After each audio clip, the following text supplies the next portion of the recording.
mo sa akin ay nanggaling sa iyo, sapagkat itinuro ko sa kanila ang mga itinuro mo sa akin, at tinanggap naman nila. Sigurado silang nagmula ako sa iyo, at naniniwala silang isinugo mo ako.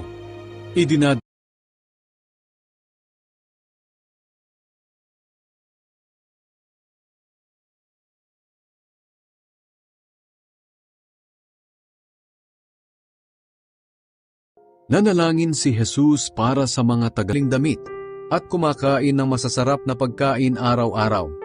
May isa namang pulubing puno ng galis na ang pangalan ay Lazarus. Dinadala siya sa labas ng pintuan ng bakuran ng mayaman. Gusto niyang makakain kahit ng mga tira-tira lang na nahuhulog galing sa mesa ng mayaman. Nilalapitan siya roon ng mga aso at dinidilaan ang mga galis niya. Namatay ang pulubi at dinala ng mga anghel sa piling ni Abraham. Namatay din ang mayaman at inilibing. At habang nagdurusa siya sa lugar ng mga patay, nakita niya sa malayo si Lazarus na kasama si Abraham. Kaya tumawag siya, "Amang Abraham, maawa kayo sa akin. Utusan niyo po si Lazarus na isawsaw ang daliri niya sa tubig at ipatak sa dila ko para lumamig-lamig ang pakiramdam ko. Dahil hirap na hirap ako dito sa apoy." Pero